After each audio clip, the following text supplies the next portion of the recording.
Zdravo svima, moje ime je Božica, vlasnik sam računovodstvene firme Biznis Modus Team Kruševac.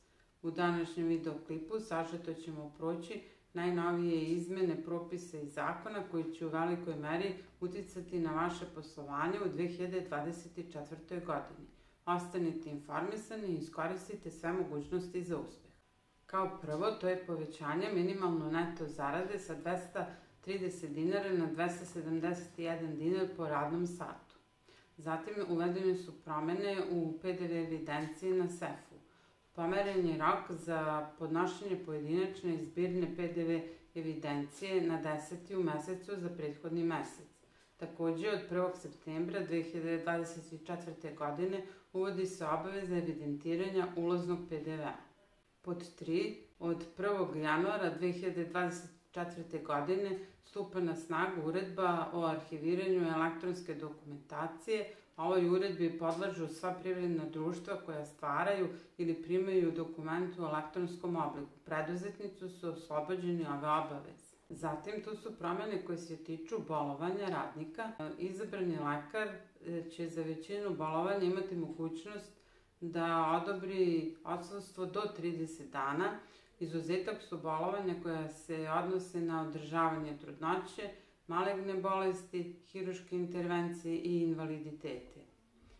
Takođe, obračun bolovanja prebačen je na Republički fond za zdravstveno osiguranje, a poslodavacu je ostala obaveza dostave propratne dokumentacije.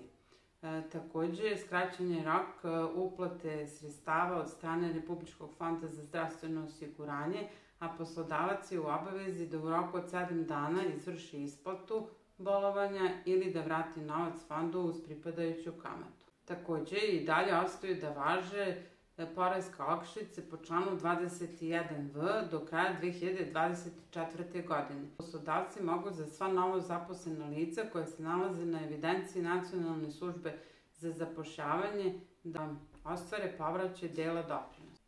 Pomeren je i rok za podnošenje prijave za ekotaksu na 30. april 2024. godine. Zapratite naš kanal kako biste bili u toku sa svim bitnim izmenama i promenama iz oblasti finansija i računovodstva. Ukoliko imate bilo kakvih dodatnih pitanja ili vam treba više informacija, slobodno se obratite našem timu i zakažete besplatne konsultacije. Tu smo da vam pomognemo. Ne zaboravite da lajkujete ovaj video, ostavite vaš komentar i podelite ga sa kolegama i prijateljima. Hvala vam što ste danas bili sa nama i vidimo se u novim video snimcima. Pozdrav!